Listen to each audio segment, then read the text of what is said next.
আজকে আমরা টাইসুকে গাছ থেকে নামাবো বাদাম। টাইসু গাছে আছে। টাইসু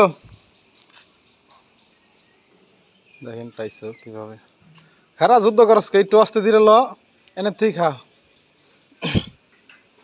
টাইসু বাদাম নিয়ে খুব ব্যস্ত হয়ে পড়ছে।